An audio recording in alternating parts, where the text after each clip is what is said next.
sebenarnya definisi konspirasi itu ya netral saja.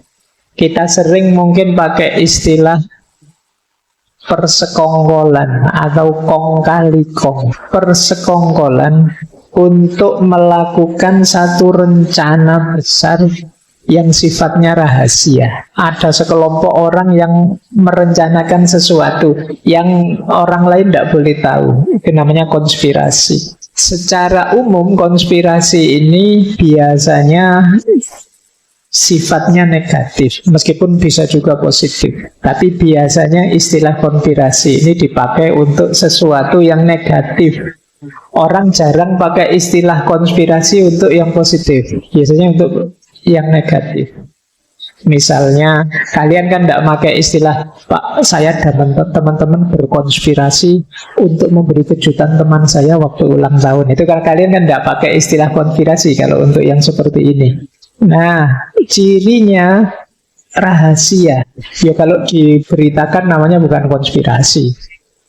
Kalau diberitahukan kemana-mana ya namanya bukan konspirasi. Jadi cirinya konspirasi itu kenapa disebut konspirasi? Karena rahasia. Itulah mengapa nanti muncul teori konspirasi dengan definisi yang agak berbeda dengan konspirasi ini. Jadi teori konspirasi itu kelanjutannya konspirasi, tapi dengan konotasi yang lebih negatif. Ini paling tidak kita kenal ya konspirasi ini sekarang. Jadi definisikan saja konspirasi itu kong kali kong, persekongkolan jahat. Nah, orang sering pakai istilah ini.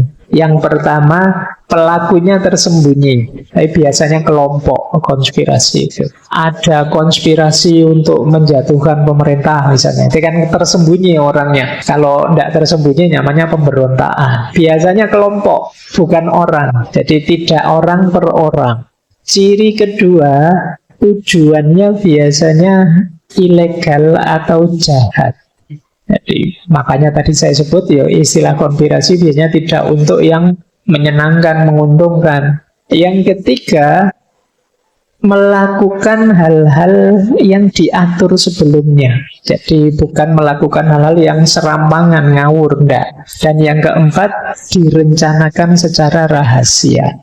Boleh kalian ingat-ingat pernah enggak melakukan ini? Kalau pernah berarti kalian sedang berkonspirasi. Teori konspirasi itu kadang disetarakan dengan hoax, disetarakan dengan fake news, kebohongan-kebohongan. Kalau teori konspirasi itu satu penjelasan yang menuduh. Nah, kata-kata menuduh ini nanti jadi kunci.